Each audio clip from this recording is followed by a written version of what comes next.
हम लोग स्टार्ट करेंगे क्या, horizontal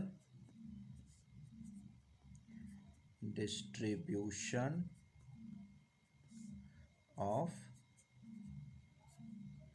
temperature, horizontal distribution of temperature, ये स्टार्ट करेंगे।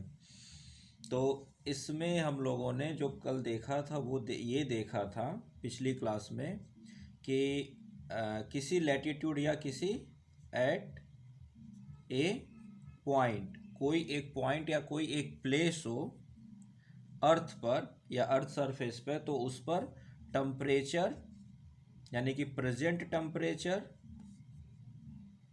किन चीज़ों पर, फैक्टर्स पर डिपेंड करता है, और एवरेज टेम्परेचर किन फैक्टर्स पर डिपेंड करता है, ये हमने देख रखा था। प्रेजेंट टेम्परेचर पर हमने देखा था एंगल ऑफ इंसोलेशन यानी angle of rays, material of the earth, distance from the sea, और average temperature daily basis, monthly basis, annual basis. तो हमने कहा था कि average temperature inversely proportional to degree of latitude. क्या लिखा था? Average temperature inversely proportional to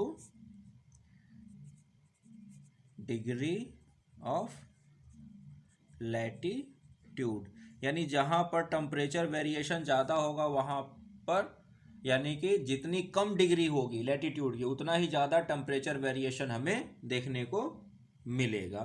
ये सारी बातें हम लोगों ने देख रखी है।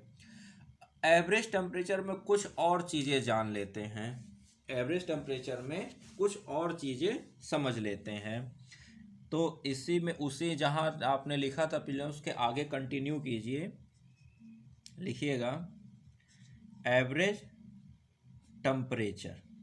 तो एवरेज टेम्परेचर तो लैटिट्यूड पर डिपेंड हो गया, यानी हर एक लैटिट्यूड पर 0 डिग्री पर, 10 डिग्री पर, 23.5 डिग्री पर, 66.5 पर, 90 डिग्री, हर एक लैटिट्यूड पर एवरेज टेम्परेचर कुछ ना कुछ अलग होगा। ये तो सही बात है। लेकिन अगर कभी आपसे ये पूछ दिया गया कि ओवरऑल अर्थ का एवरेज टेम्परेचर बताइए, ओवरऑल अर्थ का एवरेज टेम्परेचर बताइए, तो आपको क्या करना पड़ेगा? हर एक जगह के टेम्परेचर का औसत निकालना पड़ेगा, फिर उस एवरेज का एवरेज निकालोगे तो अर्थ का एवरेज टेम्परेचर कैलकुलेट होगा। ठीक है, तो हमें वो चीज़ नहीं जानना, हमें सिर्फ इसमें डायरेक्ट आंसर जानना है, और इसका आंसर ये होता है, तो लिखिएगा average temperature of earth yearly, किस बेसिस पर? और ईयरली के अर्थ का तो किस पर, डिकेड या सेंचुरी बेसिस पर भी निकाला जा सकता है, वो तो अलग बात है। तो लेकिन कहा ये जा रहा है कि अगर हम पूरे एक साल का एवरेज टेम्परेचर अर्थ का देखें तो कितना हो सकता है, तो ये निकल के आता है average temperature of earth is 14 degree Celsius, और कहीं पर आपको 15 डिग्री सेल्सियस लिखा हुआ मिलेगा। ये अर्थ का एवरेज टेम्परेचर है। ठीक है, अगर आपसे पूछा है, कोई भी पूछ दे कि बताओ अर्थ का एवरेज टेम्परेचर क्या रहता है, तो अर्थ का एवरेज टेम्परेचर 14 डिग्री से 15 डिग्री के बीच में रहता है। ठीक है, अब अगर ये तो डिग्री, मान लीजिए इसी को अगर आप इसमें बदल लो केल्विन में, तो 273 में 14 डिग्री ऐड कर दोगे तो केल्विन में आ जाएगा, तो वो आता है 287 केल्विन। और अगर फ़ारेनहाइट में पूछ दे तो फ़ारेनहाइट में आपको फॉर्मूला C/32 इज टू 9/5 करके जो फॉर्मूला होता है उससे आप कैलकुलेट करोगे तो कितना आएगा? 57.2 डिग्री फ़ारेनहाइट। ये है अर्थ का एवरेज टेम्परेचर। हम लोग जो फीवर कैलकुलेट करते हैं ना, 198 डिग्री है, 99 डिग्री, 100 डिग्री, 102 डिग्री, वो फीवर हम इंसान जो कैलकुलेट करते हैं अपना, वो ये फ़ारेनहाइट में ही कैलकुलेट करते हैं। कभी भी डिग्री सेल्सियस में फीवर थर्मामीटर नहीं कैलकुलेट करता है, वो इस फ़ारेनहाइट में करता है, क्योंकि हमें पता है कि बॉडी का एवरेज टेम्परेचर तो 27 से 30 या 32 तक रहता है, उसके ऊपर तो जा ही नहीं सकता। अगर गया तो बॉडी काम करना बंद कर देगी। तो फिर 100 डिग्री क्या तो वो 100 डिग्री जो होता है वो एक्चुअल में ये फ़ारेनहाइट होता है। खैर, और केल्विन तो स्टैंडर्ड यूनिट है, पूरे वर्ल्ड लेवल पर यही एक्सेप्टेड है। ठीक है, तो नेक्स्ट पॉइंट इसी में लिखिए, ब्रैकेट में लिखिएगा, बट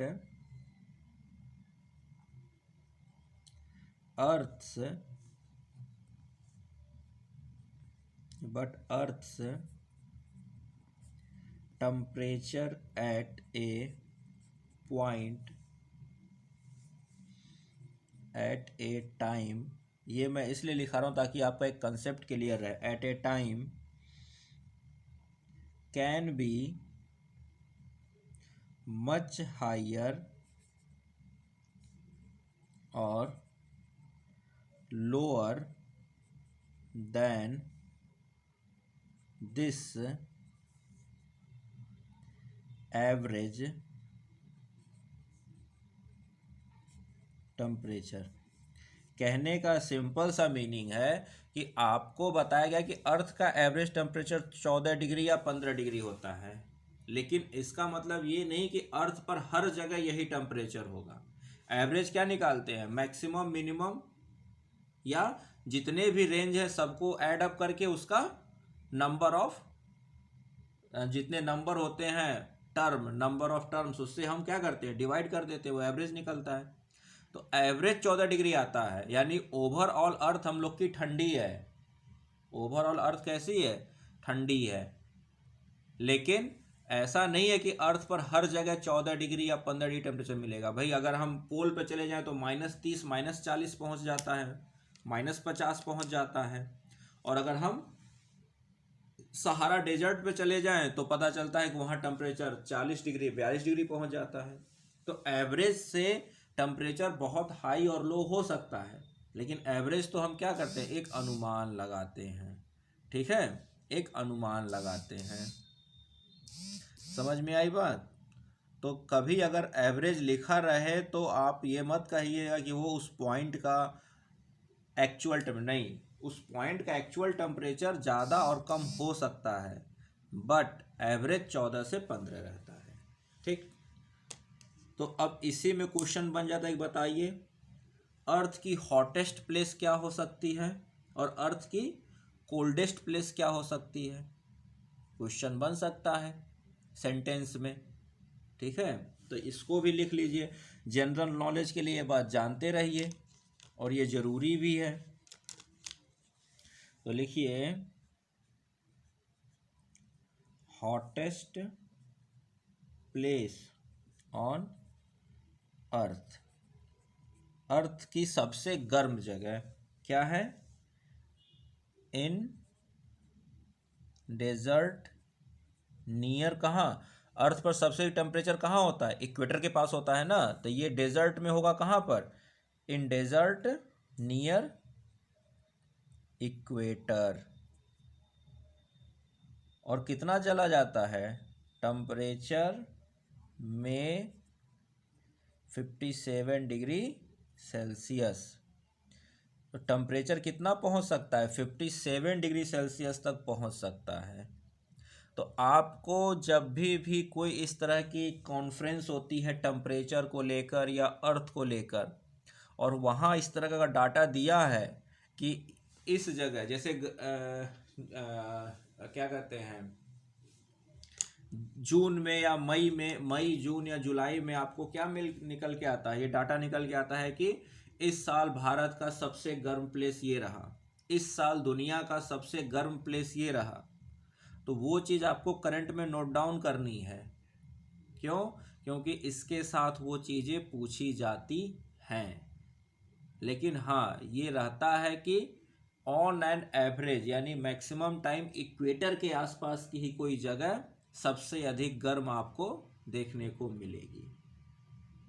ठीक है, तो हॉटेस्ट हो गया, तो कोल्डेस्ट भी लिख लेते हैं। लिखिए, कोल्डेस्ट प्लेस ऑन अर्थ। तो कोल्डेस्ट प्लेस ऑन अर्थ क्या हो सकता है? अगर आप थोड़ा गेस करो तो आपके दिमाग में हर आएगा क्या, भाई पोल होता है, पोल ही है जो सबसे कोल्डेस्ट प्लेस है। लेकिन अब दिक्कत क्या फंसी, पोल की बात तो कर रहे हो, ध्रुव की, लेकिन ध्रुव तो दो हैं, एक नॉर्थ पोल है एक साउथ पोल है। भाई अगर मैंने कहा इस अपनी अर्थ पर, ये अगर हमारी अर्थ है और ये 0 डिग्री इक्वेटर है और ये 90 डिग्री नॉर्थ पोल है और ये 90 डिग्री साउथ पोल है, तो इन दोनों पोलों में से बताइए कौन से पोल पर सबसे अधिक कोल्ड होगा, सबसे अधिक कोल्डेस्ट टेम्परेचर। सबसे सिंपल तो आपने बता दिया कि पोल्स आर द कोल्डेस्ट, ये तो हो गया। क्यों? क्योंकि हमने देखा कि जब सन के द्वारा सबसे कम अगर इंसुलेशन रिसीव होता है तो पोल को होता है, क्योंकि एंगल ऑफ इंसिडेंस क्या होता है, हाई होता है। तो 90 से कम मानिए आउटर में और इनर में मानिए तो 90 से कम, तो 90 डिग्री पर तो कभी नहीं गिरती पोल पर, तो पोल पर इंसुलेशन सबसे अधिक सबसे कम होता है। इसका मतलब वह टेम्परेचर हमेशा डाउन रहेगा। लेकिन अब यहाँ पर ये कंडीशन आ गया, पोल पर टेम्परेचर डाउन है लेकिन दो पोल हैं, एक नॉर्थ पोल और एक साउथ पोल, तो कौन से पोल पर टेम्परेचर कम होगा?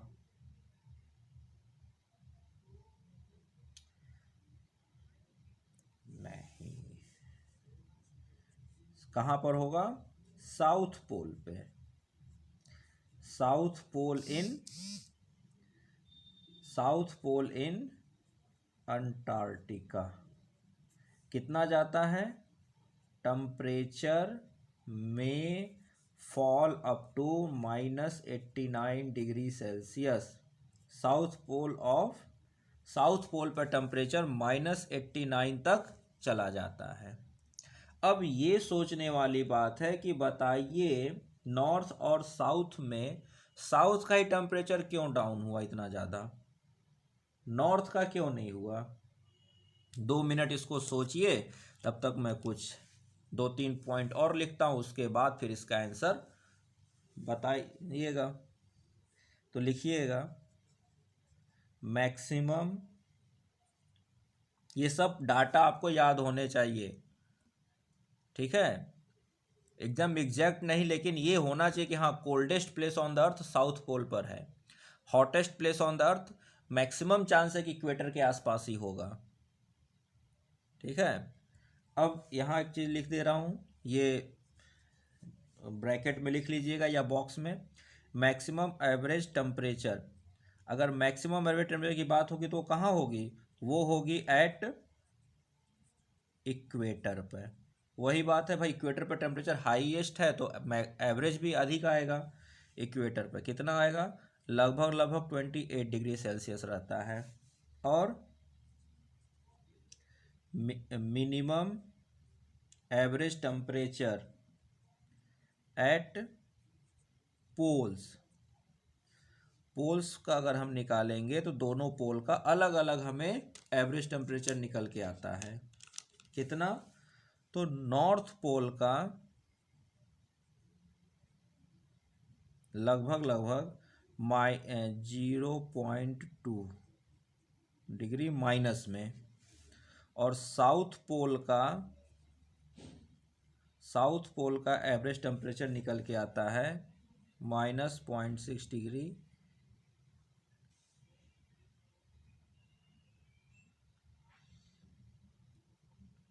यानी कि साउथ पोल का टेम्परेचर का एवरेज भी, क्योंकि भाई ये तो सबसे अधिक ठंडा भी तो होगा ना, तो इसका मिनिमम एवरेज भी कितना जाएगा? -0.6 डिग्री सेल्सियस तक चला जाता है। तो अब यहाँ पर ये बात समझ में नहीं अभी तक आई कि भाई साउथ पोल का टेम्परेचर इतना डाउन क्यों जा रहा है, या अगर नॉर्थ पोल और साउथ पोल दोनों को इंक्लिनेशन इंसोलेशन एक जैसा मिल रहा है तो फिर नॉर्थ पोल का टेम्परेचर ज़्यादा डाउन नहीं जा रहा है पर साउथ पोल का टेम्परेचर ज़्यादा डाउन जा रहा है, ये ज़्यादा लो चला जा रहा है। ऐसा क्यों? इसके पीछे क्या रीज़न है? तो सबसे बड़ा क्वेश्चन जो अभी आपके सामने निकल के आया वो ये निकल के आया कि why average temperature of north pole and south pole different. South pole और नॉर्थ पोल का एवरेज टेम्परेचर क्यों डिफरेंट आया? तो इसका सबसे सिंपल सा एग्जांपल आपको बताया था मैंने पिछली क्लासेज में, स्पेसिफिक हीट कैपेसिटी बताया था। तो जब आप साउथ पोल को देखते हो, क्या साउथ पोल को, तो साउथ पोल पर आपको एक कॉन्टिनेंट देखने को मिलता है जिसका नाम है अंटार्कटिका मिलता है। 7 महादेशों में एक महादेश अंटार्कटिका साउथ पोल पर है। तो अंटार्कटिका अगर है इसका मतलब है कि साउथ पोल हैव लैंड। महादेश है तो लैंड होगा ना, और अगर लैंड है तो लैंड का मतलब क्या हुआ? देयर फॉल टेम्परेचर लॉस क्या होगा? मोर। क्यों? क्योंकि because land have low specific heat capacity. तेजी से गर्म होगा और तेजी से ठंडा हो जाएगा, ठीक है। लेकिन जब यही कंडीशन पे आप आओगे कहाँ पर? नॉर्थ पोल पर, तो नॉर्थ पोल पे आपको क्या मिलेगा? डोंट हैव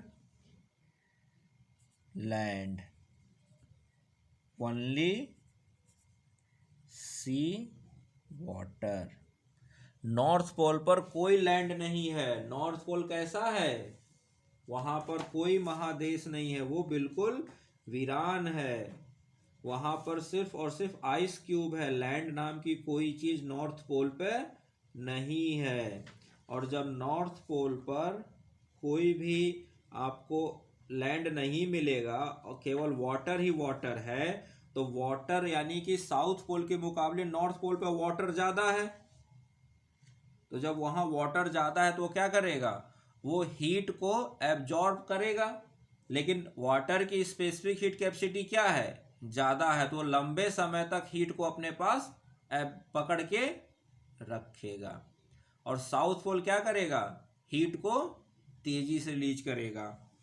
तो यहां देखिए, ये मैप में देखिए, ये है नॉर्थ पोल। नॉर्थ पोल पे कोई भी आपको लैंड दिख रहा है? बिल्कुल क्या है? ओनली पानी ही पानी, सी और सी है। तो नॉर्थ पोल पर जब इतने बड़े एरिया में पानी है, तो यहाँ अगर थोड़ा बहुत जो भी इंसुलेशन है तो उस हीट को पानी ने एब्जॉर्ब कर लिया अपने में। तो एब्जॉर्ब किया तो इसके पास स्पेसिफिक हीट कैपेसिटी ज़्यादा है, तो इसने एब्जॉर्ब करके उसको क्या करेगा? अपने पास लंबे समय तक स्टोर करके रखेगा। जब लंबे समय तक स्टोर करेगा तो यानी कि हीट लॉस कम हुआ। तो हीट लॉस कम हुआ तो टेम्परेचर डाउन भी कम होगा। हीट लॉस जितना ज़्यादा होगा उतना ही वो उस जगह की टेम्परेचर डाउन चली जाएगी। तो इसलिए हमेशा समुद्र का टेम्परेचर बहुत ज़्यादा हाई नहीं होता और बहुत ज़्यादा लो नहीं होता। अगर यहाँ तक नहीं है तो अगर आप एक बहुत सिंपल सा एक्सपेरिमेंट बचपन में करते होंगे कि आप क्या करो, एक बलून में पानी भर लो और एक बलून में हवा भर लो। हवा वाले बलून को आप क्या करो, मोमबत्ती अगरबत्ती ये बजा अरे क्या कहते हैं, कैंडल, मोमबत्ती जलाई और उसके ऊपर रखिए, तुरंत वो क्या करेगा? ब्लास्ट कर जाएगा। लेकिन पानी भरे हुए बलून को आप मोमबत्ती के ऊपर रख दीजिए, वो ब्लास्ट नहीं करता, वो नहीं फूटेगा। क्यों? क्योंकि उसके द्वारा जो भी हीट है वो पानी अपने अंदर एब्जॉर्ब करता जाएगा और रबड़ जो है वो नहीं फूटता, वो ब्लास्ट नहीं करता है, वो बना रहता है, ठीक है। लेकिन जैसे ही आप साउथ पोल पर आते हो, देखिए ये है साउथ पोल। साउथ पोल पे क्या दिख रहा है? अंटार्कटिका दिख रहा है। ये अंटार्कटिका महाद्वीप है, यानी कि यहाँ पर ज़मीन है। अब ये अलग बात है कि उस ज़मीन के इतना ज़्यादा ठंडा है कि इसके ऊपर बर्फ़ ही बर्फ़ जमी पड़ी है। क्या है, इतनी ज़्यादा यहाँ पर ठंडी है कि ये चारों तरफ क्या है, बर्फ़ ही बर्फ़ जमी पड़ी है। तो यहाँ पर क्या है कि अब देखिए, है तो यहाँ पर भी वाटर, लेकिन वाटर और की क्वांटिटी लैंड के आने की वजह से क्या हो गई, कम हो गई। जितना एरिया आप नॉर्थ पोल को लगाओ उतना एरिया आप साउथ पोल का ले लो, तो नॉर्थ पोल पे केवल वाटर है, साउथ पोल पे वाटर और लैंड दोनों है, और यहाँ तो पूरा का पूरा वो लैंड ही लैंड है। तो ये क्या करेगा, ये हीट एब्जॉर्ब किया तो हीट लॉस भी करेगा ज़्यादा। दूसरी बात, एक चीज़ और समझिए, यहाँ का जो बर्फ़ है, आइस, वो पिघलेगी, टूटेगी, तो क्या होगा, वाटर की वजह से वो बर्फ़ जल्दी टूट जाएगी।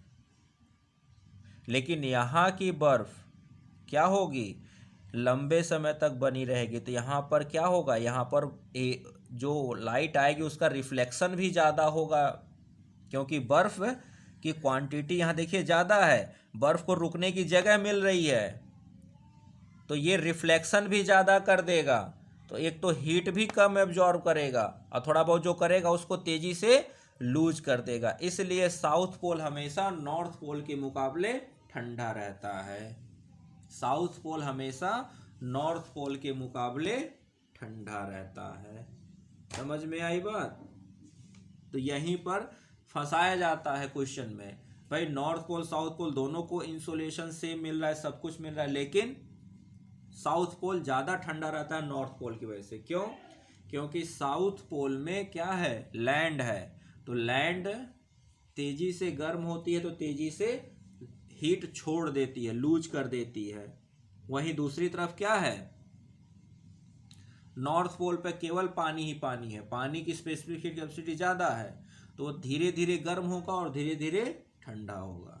तो एट ए टाइम हमेशा साउथ पोल पर क्या होगा, टेम्परेचर डाउन रहेगा। दूसरी बात, साउथ पोल पर बर्फ़ की क्वांटिटी भी ज़्यादा मिलेगी, क्योंकि लैंड जो है वो बर्फ़ को रुकने की जगह देता है। तो जब वहाँ बर्फ़ है ज़्यादा, तो हमें पता है कि बर्फ़ की वजह से, यानी आइस की वजह से क्या होता है, लाइट इंसुलेशन का रिफ्लेक्शन होता है। हमने हीट बजट में पढ़ा था, 2% क्या करती है, स्नो स्फीयर, यानी कि जिसको काइरो स्फीयर कहते हैं, वो क्या करती है, रिफ्लेक्ट कर देती है। तो जब इंसुलेशन साउथ पोल को रिसीव होगी, तो साउथ पोल पर जो बर्फ है वो क्या करेगी, हीट को ज़्यादा रिफ्लेक्ट कर देगी। तो इस वजह से साउथ पोल का टेम्परेचर हमेशा नॉर्थ पोल के मुकाबले डाउन रहता है। तो north pole don't have the land, only sea water, therefore temperature of या टेम्परेचर गेन ऑफ या टेम्परेचर इंक्रीज ऑफ वाटर। क्यों? क्योंकि वाटर की स्पेसिफिक हीट कैपेसिटी ज़्यादा है। ठीक है, तो लंबे समय तक हीट को पकड़ के रखेगी। चाहिए तो इसको लिख लीजिए, तो मैं शॉर्ट में आपको लिखवा दे रहा हूँ। क्या लिखेंगे, लैंड्स स्पेसिफिक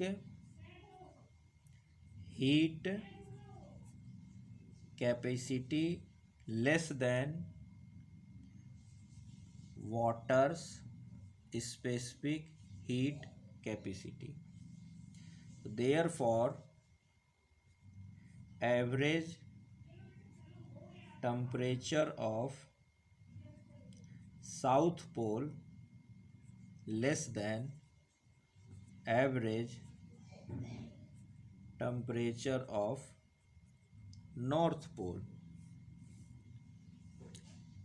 यहाँ पर note, also ice sheets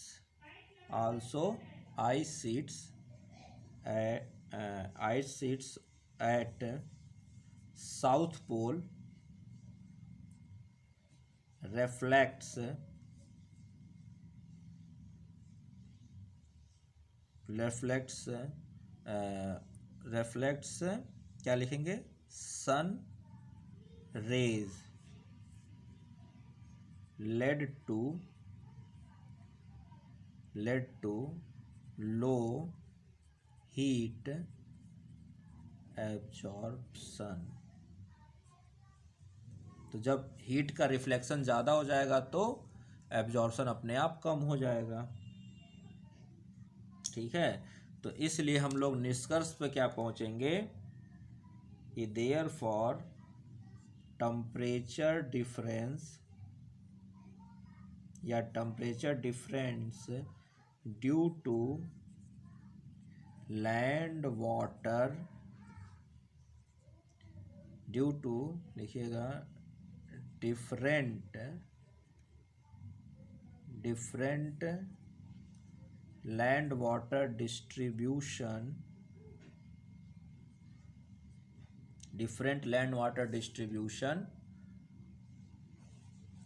due to different land water distribution on north pole and south पोल।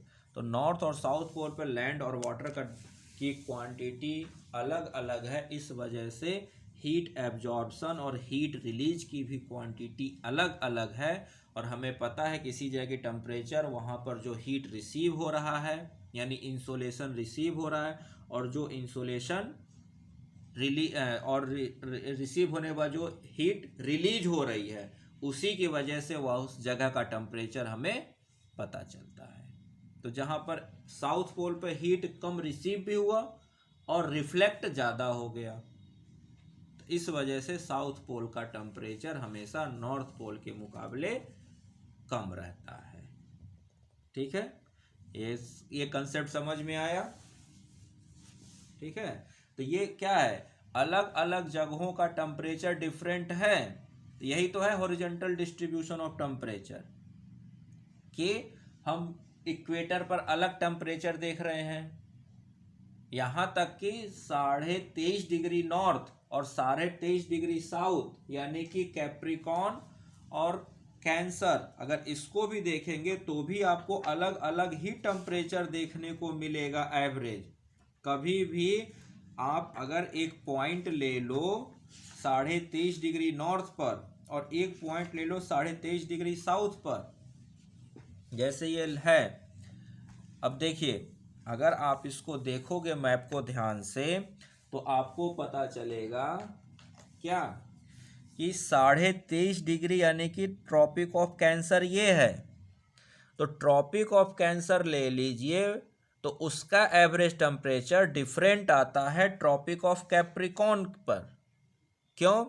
क्योंकि अब आप देखिए थोड़ा सा मैप को ध्यान से, ट्रॉपिक ऑफ कैंसर पर जो लैंड का एरिया है उसको मिलाइए और ट्रॉपिक ऑफ कैप्रिकॉर्न से होते हुए जो लैंड का एरिया है उसको मिलाइए। ट्रॉपिक ऑफ कैप्रिकॉर्न यानी कि मकर रेखा पर लैंड का एरिया कम है, पानी का हिस्सा ज़्यादा है, लेकिन ट्रॉपिक ऑफ कर्क रेखा पर देखिए इतना साउथ अफ्रीका आ गया, इतना इंडिया आ गया, चाइना आ गया, म्यांमार आ गया, ये पूरा सऊदी आ गया। तो यहाँ पर लैंड और वाटर का रेशियो डिफरेंट है with respect to tropic of Capricorn यानी मकर रेखा के मुकाबले।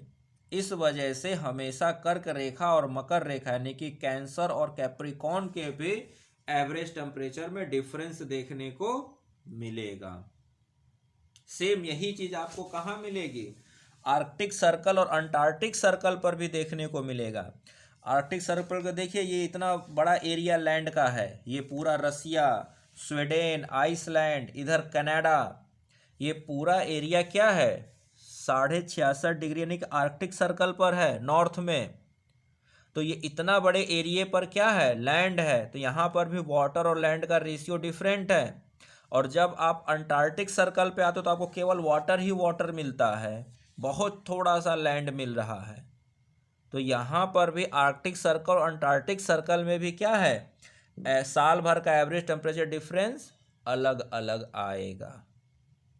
ठीक है, तो मैंने तो आपको, लेकिन इक्वेटर तो एक ही है, इक्वेटर तो एक है, तो इक्वेटर तो एक मिल गया, लेकिन टेम्परेचर डिफरेंस अलग अलग हमें कैप्रिकॉन और कैंसर में डिफरेंट मिलेगा।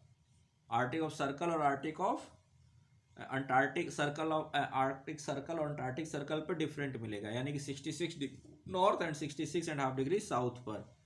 समझ में आई बात? तो अलग, तो ये क्या है, ये टेम्परेचर का मैक्सिमम मिनिमम या एवरेज टेम्परेचर हमें किस वजह पर, लैटिट्यूड के हिसाब से उस लैटिट्यूड पर वाटर और लैंड का रेशियो कितना है।